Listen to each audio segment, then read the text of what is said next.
তো লেডিস কামরায় উঠেছেন কেন? লেডিস কামরায় উঠেছেন কেন? ভিউসের খেলা তুমি খেলছো ভারী বেশ, প্রতিবাদ করতেই দিচ্ছ তুমি কেস। মেয়ে হওয়ার ফায়দা আর কতদিন তুলবে, আজ আমার খিস্তিতে তোমার গাঁড় জ্বলবে। তো কি চলছে বন্ধু, পাকিস্তানের পরে যদি কেউ বেশি গালি খাচ্ছে সেটা হচ্ছে গিয়ে এই মহিলাটি। কিছুদিন ধরে দেখছি, তোমরাও হয়তো দেখেছো, একটা লেডিস কামরায় ট্রেনে 3 জন পুরুষ উঠে পড়েছে। ওরা ভুল করেই উঠে পড়েছে, ওদের চোখ মুখে স্পষ্ট বোঝা যাচ্ছিল যে ওরা ভুল করে উঠে পড়েছে। পিঠে ব্যাগ নিয়ে দরজার সাইডে দাঁড়িয়ে আছে যে কখন ট্রেনটা থামবে আর ওরা নেমে যাবে। সোজা ভাষায় বলতে গেলে ব্যাস ট্রেনটা থামার অপেক্ষায় করছে। আর এদিকে একটা মহিলা, আপনারা তো জেন্টস কামরায় উঠে এত রাত্রেবেলা লেডিস কামরায় উঠেছেন কেন? এত রাত্রেবেলা লেডিস কামরায় উঠেছেন কেন? এনারা লেডিস কামরায় উঠেছে, আমরা শিয়ালদা থেকে রানাঘাট লোকাল, এনারা কিন্তু লেডিস কামরায় উঠেছে এত রাত্রেবেলা। লেডিস কামরায় একজন পুরুষ মানুষের ওঠা আইনত অপরাধ। অ্যান্ড লেডিস কামরায় ভাই পুরুষ উঠবে বা কেন? বাট যারা একটু অশিক্ষিত বা যারা পড়তে পারে না বা যারা ভুল করে উঠে পড়ে অ্যান্ড ওই মুহূর্তে ধরো ট্রেনটি ছেড়ে দিল, তখন ওই মানুষটা কি করবে? ঝাঁপ দিয়ে দিবে। রাম নাম সত্য হে, রাম নাম সত্য হে। কি ছেড়ার তো বাড়ির ব্লগার ভাই, সব ঠিকঠাক আছে তো? এই দিদি আমাদের একজন ফুড ব্লগার, সারাদিন গদগদ করে গেলা এনার কাজ। ক্যামেরার সামনে গদগদ করে গেলে লাগে না এদের লাজ। মানুষের সম্মান নিয়ে ভিউজ কামাও, বাড়িতে বাপ ভাই তো আছে। আজ সালা এমন মারবো পেছন, টিস্যু রেখো কাছে। সেকশন 162 ইন্ডিয়ান রেলওয়ে অ্যাক্টে রয়েছে, কোনো মহিলা কামরায় কোনো পুরুষ যাত্রী উঠতে পারবেন না, উঠলে কিন্তু তাকে ফাইন করা হবে। ইভেন 500 টাকা তো 500 টাকা অব্দি ফাইন করবে, তারপরও কিন্তু তার এগেনস্টে স্টেপ নেওয়া হবে। এটা আমাদের মহিলাদের সুরক্ষা কোথায়? দেখুন, সুরক্ষিত তো পুরুষরাও নয় যতক্ষণ পৃথিবীতে আপনার মতো মহিলারা আছে। আপনার মনে হয় আপনার কাছে কোনো পুরুষ সুরক্ষিত?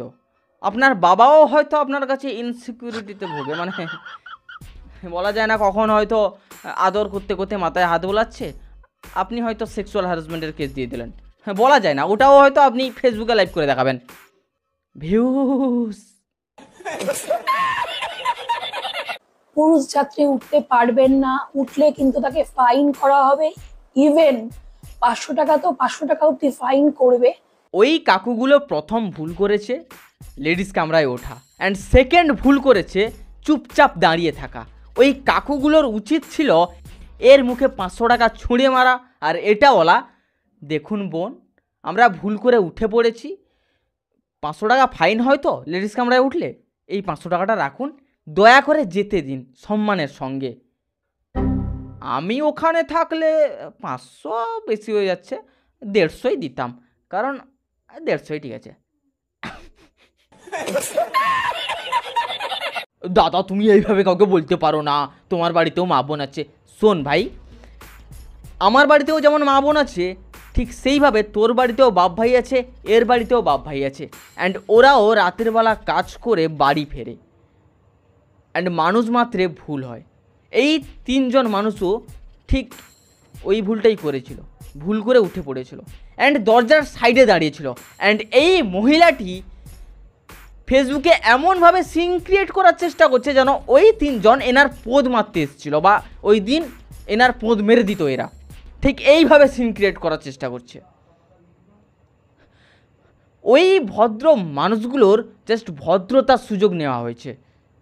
এখন কিছু মানুষের মন আর নর্দমার পাঁকের ভেতর কোনো তফাৎ খুঁজেই পাবে না। ওই মানুষগুলো কিন্তু আপনার মতো ফুড ব্লগিং করে খায় না, খেটে খাওয়া মানুষ, সারাদিন কাজবাজ করে এবং রাতের বেলা বাড়ি ফেরে। আর মানুষ মাত্রে ভুল হতেই পারে। আপনি তো এতক্ষণ বিশাল আইন চোদালেন, আচ্ছা ট্রেনের ভেতর তো এতগুলো সিট ফাঁকা ছিল, কই একবারের জন্য তো ওই মানুষগুলোকে বসতে বলেননি? ওই মানুষগুলো ভারী ভারী ব্যাগ কাঁধে ঝুলিয়ে দরজার কাছে দাঁড়িয়ে আছেন, কখন ট্রেনটা থামবে আর ওরা নেমে যাবে, আর আপনি ওনাদের কন্টিনিউয়াসলি অপমান করেই যাচ্ছেন। আমরা কিন্তু আমাদের সাইডে যদি কোনো মেয়ে দাঁড়িয়ে থাকে বা কোনো মহিলা দাঁড়িয়ে থাকে বা কোনো বৃদ্ধা দাঁড়িয়ে থাকে, আমরা কিন্তু নিজেদের সিটটা ছেড়ে দিই। এটা কিন্তু কোনো আইনে লেখা নেই। এটাকে বলে পারিবারিক শিক্ষা আর মানসিকতা, যেটা আপনার ভেতর নেই। আপনার বাবা হয়তো পুরুষ মানুষকে সম্মান করতে শেখায়নি।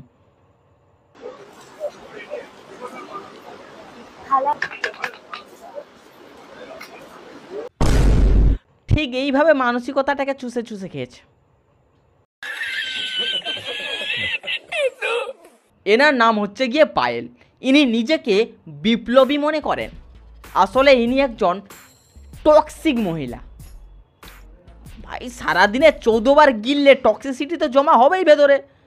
রাম নাম সত্য হে, রাম নাম সত্য হে। ওই ধূপটা একটু পেছনে গুঁজে নাও যদি একটু টক্সিসিটি লস হয়। একে তো এরা ফুড ব্লগার, না সাধারণ মানুষের সঙ্গে ফুড ব্লগারদের ঘুরাবেন না। সাধারণ মানুষ দিনে 4 বার খায় আর এরা 12 বার খায়। এই বিরিয়ানি, লুচি, পরোটা, হ্যান ত্যান, এরা হাগে কোথায়? সোশ্যাল মিডিয়ায়। আর একদল মানুষ এই ফুড ব্লগারদের সেলিব্রিটি ভাবে। ওই একদল মানুষ হচ্ছে গিয়ে এরা নিজেরাই, মানে এরা নিজেরাই নিজেদেরকে সেলিব্রিটি ভাবে, তাই অল টাইম নিজেদের ইনসিকিউর ফিল করে। এই মনে হয় কে একজন সেলফি তুলতে এসে পোঁত মেরে দিয়ে চলে গেল। খাওয়াই ধর্ম, খাওয়াই কর্ম। এরা শালা এত খায়, এদের পায়ু লাইনটা জাম হয়ে গেছে, এরা মুখ দিয়েই হাগে। এই দেখুন, আমার ভিডিও করার উদ্দেশ্য কিন্তু একটাই ছিল, আমাদের মহিলাদের সুরক্ষার জন্য, আমাদের নিজেদের সেফটির জন্য আমি ভিডিও বানাই। হ্যাঁ আপনি বানান, আপনি যখন ইচ্ছা বানান, খেতে বসতে হাঁকতে শুতে যখন ইচ্ছা বানান, আপনার ফোন। বাট আপনি যখন দেখছেন যে মানুষগুলোর সত্যিই কোনো ভুল নেই, ওরা ভুল করে উঠে এসছে এবং নিজেরাও বুঝতে পারছে যে এটা আমাদের জায়গা নয়, আমরা ভুল করে উঠে এসছি, ওরা যদি জোরজার করে উঠতো তাহলে এইভাবে দাঁড়িয়ে থাকতো না। অনেকগুলো সিট ফাঁকা ছিল, যে কোনো সিটে পায়ের ওপর পা তুলে বসতো।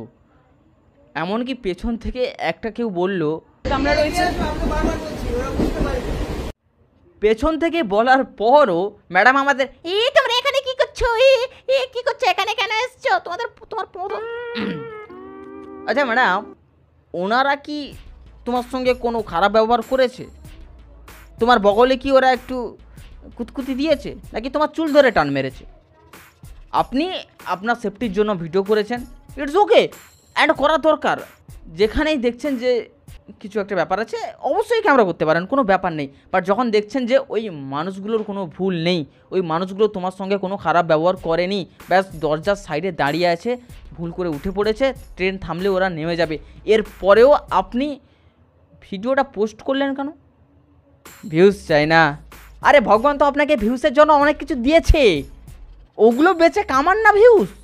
সাধারণ মানুষের সম্মান কেন বেচছেন? ঠিক আরজি করে যে ঘটনাটা ঘটে গেছে, আমরা যে একজন ব্রিলিয়ান্ট আমাদের ডক্টরকে হারিয়েছি, সেই তিলোত্তমা কিন্তু 6 মাস ধরে টর্চার হচ্ছিল। এই সিম্পেথিকা আর রূপাগাছিতে খেলুন, এখানে কি বোকা জুদা লেগে আছে? আসলে আপনি তো পুরুষ মানুষ বলতে ওই বিরিয়ানির দোকানদারগুলোকেই দেখেছেন। রাতের বেলা নিশ্চয়ই বাবাকেও সঞ্জয় ঘোষ লাগে। নিজেকে ডিফেন্ড করতে ওই 3 জনকে রেপিস্ট বানিয়ে দিচ্ছে। মানে ভাই এইসব মহিলাদের থেকে না 2-3 কিলোমিটার দূরে থেকো। যদি দেখছো যে এরা রাস্তায় হেঁটে হেঁটে আসছে, ভাই ছুটে পালাও। বলা যায় না ভাই, এরা ভিউসের জন্য হঠাৎ ক্যামেরা উঠে বলবে আমার না ক্যামেরাটা ভয় ভয় করছে, এই লোকটি না আমাকে অনেকক্ষণ থেকে পিছু করছে, এই মনে হয় আমাকে ধাপিয়ে। তো আজকে যেরকম আমি প্রতিবাদ করেছি, এটাকে প্রতিবাদ বলে না, এটাকে ঝাঁটুবাদ বলে। প্রতিবাদ করে বিশাল বাল ছিঁড়ে ফেলেছেন, এবার ওই বালগুলো বজা বেঁধে। এদের এইটুকুই বলবো, প্রতিবাদ করতে শিখুন। আজকে আমি প্রতিবাদ করেছি বলে আমি অন্যায় করেছি, আজকে আমি প্রতিবাদ করেছি বলে আমি অপরাধী হয়ে গেছি, আমি একটা মহিলা। কে বললো আপনি মহিলা? আপনি ডাইনি, আপনি কটকটি। এই যে সিম্পেথি কার্ডগুলো খেলছেন, আমি মহিলা, আমার সঙ্গে আরজিকর হতে পারতো। আরজিকরের সময় কতটুকু মহিলা রাস্তায় নেমেছিল, তার 3 গুণ পুরুষ রাস্তায় নেমেছিল। ভাই সিরিয়াসলি বলছি, এইসব মহিলার থেকে দূরে থাকো, নাহলে তুমিও অতুল সুবাস হয়ে যাবে। ম্যাডাম আবার ওই মানুষগুলোর নামে কেসও করেছে। পুরো ডিটেলসটা আমি দেখিয়ে দিচ্ছি, ডেট সব কিছু দেখানোই রয়েছে।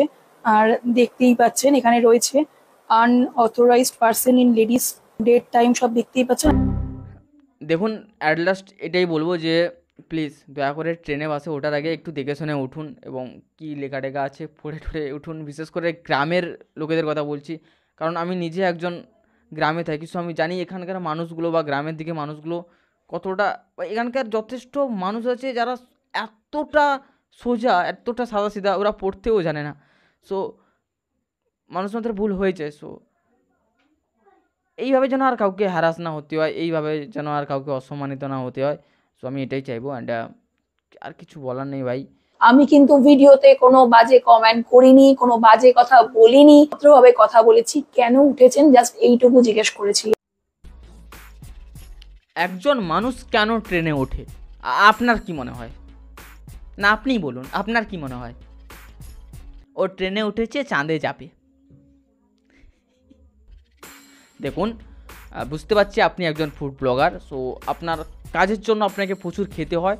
তাও আমি বলবো একটু কম খান, কারণ আপনার হাঁটুতে চর্বি জমা হয়ে যাচ্ছে। হাঁটুতে চর্বি জমা হয়ে গেলে ব্রেনে তো ইফেক্ট পড়বেই, অ্যান্ড ব্রেনে যখন ইফেক্ট পড়ে তখন এই টাইপের প্রশ্ন বেরোয় মুখ থেকে। যারা আবার এই ব্যাপারটা নিয়ে প্রতিবাদ করছে, এই ম্যাডাম আবার ওদের ওপর লিগেল কেস করছে। একটা কমেন্টের ভিত্তিতে আমার নামে নাকি কেস করা হচ্ছে, আমার নামে নাকি জিডি করা হচ্ছে। ও মাই গড, আমি তো অবাক হয়ে যাচ্ছি। ম্যাডাম প্লিজ আমার উপর কেস করবেন না, আমি আপনাকে পোদ মারতে দিব। প্লিজ ম্যাডাম কেস করবেন না, পোদ মেরে দেবেন প্লিজ, প্লিজ কেস করবেন না। এটা আমার ইনস্টাগ্রাম আইডি, প্লিজ ফলো করো। কর ফলো কর, ফলো কর, কর কর কর।